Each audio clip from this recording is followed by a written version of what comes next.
اچھا جی، ابھی ہم اس کا دوسرا شعر کرتے ہیں۔ دوسرے شعر میں شاعر کہتا ہے کہ بچھا فرش زمرد اہتمام سبز تر میں، چلی مستانہ وش باد صبا عنبر فشاں ہو کر، کہ جب زمین پر جو ہے وہ فرش زمرد کہتے ہیں کہ سبز گھاس کا فرش،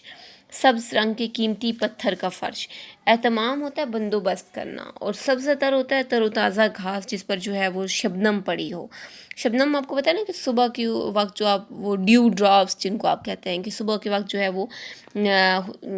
سورج کے طلوع ہونے سے پہلے پہلے آپ اگر دیکھیں باغ میں جائیں یا آپ گھاس کے اوپر دیکھیں تو آپ کو چھوٹے چھوٹے سے قطرے جو دکھائی دیتے ہیں اور اس سے لگتا ہے جس طرح وہ موتی چمک رہے ہوں، تو اس کو ہم شبنم بولتے ہیں۔ اور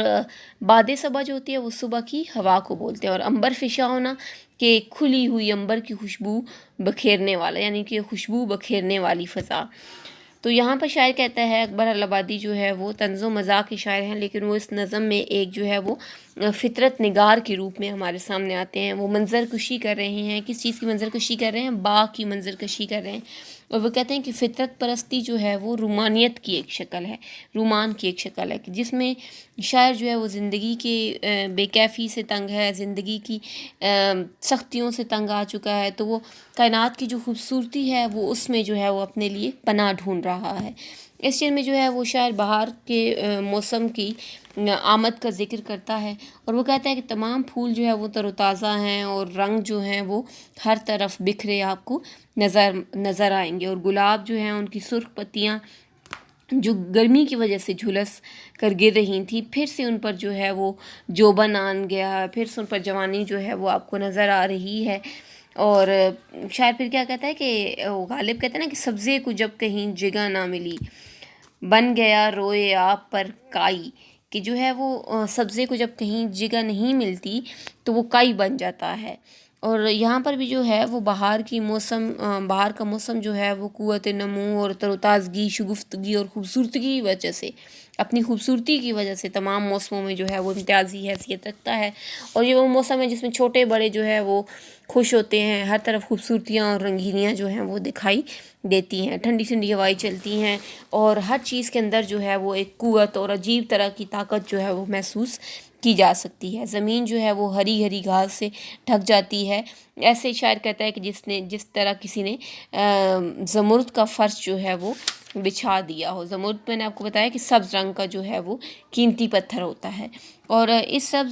یہ جو سبز رنگ ہے یہ دل کو بہت زیادہ خوشگوار کرتا ہے۔ اس کے اندر ایک کشش موجود ہوتی ہے جو کہ آنکھوں کو بھلی لگتی ہے، جو کہ آنکھوں کو اچھی لگتی ہے۔ یہی وجہ ہوتی ہے کہ باغ میں اگی ہوئی تر و تازہ اور دلکش جو گھاس ہے وہ باغ کے حسن میں بھی ایک اضافہ کرنے کا سبب بنتی ہے۔ اور پھر وہ جو سونے پہ آپ کہیں سہاگا، کہ وہ جو سبز فرش ہے گھاس کا، اس کے اوپر جب آپ شبنم کے قطرے دیکھتے ہیں تو وہ پھر اس کے حسن کو چار چاند جو ہے وہ لگانے کا باعث بنتے ہیں۔ اور بہار کی ہوا کا جب شاعر بات کرتا ہے تو وہ کہتا ہے کہ ہوا بھی جو ہے وہ عجیب مستانوں کی طرح بے خودی کے عالم میں ادھر ادھر جھومتی پھر رہی ہے، اور باغ جو ہے وہ وہاں پر بہت زیادہ پھول کھلے دکھائی دیتے ہیں، اور جب ہوا ان پھولوں کے درمیان میں سے گزرتی ہے تو پھر وہ ان کی خوشبو بھی اپنے ساتھ لے کر ہر طرف جو ہے وہ مچلتی پھرتی ہے، اور یہی وجہ ہے کہ جو خوشبو ہے وہ پھولوں سے نکل کر سارے باغ کو اور سارے ماحول کو مہکا دیتی ہے، اور وہ اس کی خوبصورتی کا باعث بنتی ہے۔ اور پھولوں میں جو ہے وہ بسی ہوئی ہوا کے چلنے کا جو انداز ہے وہ بہت نرالا ہے، بہت خوبصورت ہے۔ ابھی تیسرا شعر دیکھیں۔ شاعر کہتا ہے کہ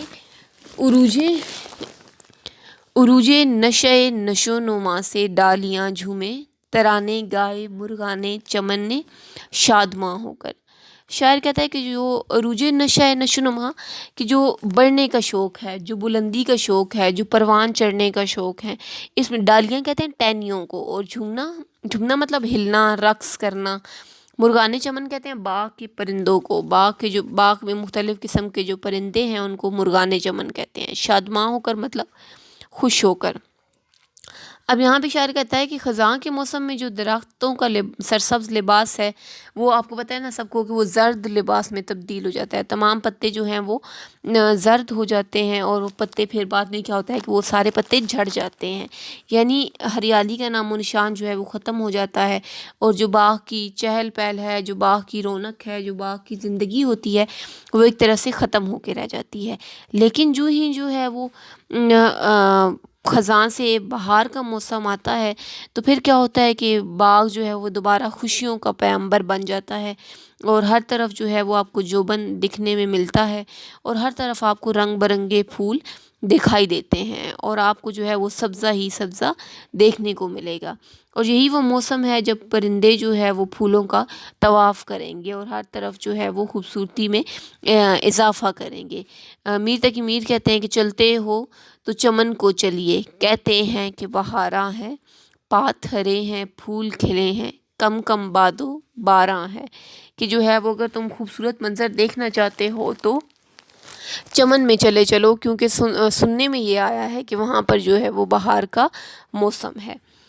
تو یہاں پر جو ہے وہ شاعر بہار کی خوبصورتی اور اس کے شباب کا جو ہے وہ ذکر کرتا ہے، اور وہ کہتا ہے کہ چمن میں جب ہوا چلتی ہے تو ٹہنیاں جو ہے وہ اس طرح سے جھومنے لگتی ہیں، اور شاعر نے جو ٹہنیاں ہیں ان کی جھومنے کی جو کیفیت ہے اس کو جو ہے وہ مستانے کی ایک چال کے ساتھ جو ہے وہ اس کو تشبیہ دیتا ہے۔ وہ یہ کہتا ہے کہ ٹہنیاں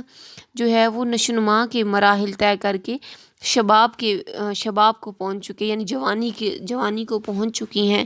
اور وہ شباب کے نشے کے اندر جو ہے وہ ہر طرف جھومتی پھر رہی ہیں، جس کی وجہ سے یہ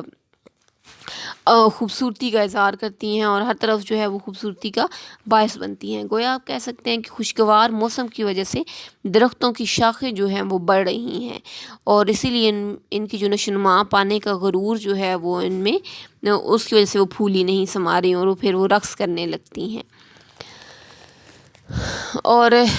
جو چمن ہے وہ خوبصورت سے خوبصورت تر ہوتا چلا جا رہا ہے، اور ہر طرف جو ہے وہ پرندے اپنی میٹھی آواز میں جو ہے وہ پرندے کون سا ہو سکتے ہیں، چکور ہے اور انادل ہیں، یہ سارے پرندے جو ہیں وہ باغ میں جو ہے وہ نغمہ سرائی کر رہے ہیں اور اللہ تعالیٰ کی حمد و ثنا بیان کر رہے ہیں۔ اور ایک شاعر کہتا ہے کہ ہر ایک شے کی زباں پر قدرت حق کے ترانے ہیں، نظر جس سمت اٹھتی ہے عجب منظر سہانے ہیں، کہ ہر شے جو ہے وہ اللہ تعالیٰ کی قدرت اپنے اپنے انداز میں بیان کر رہی ہے۔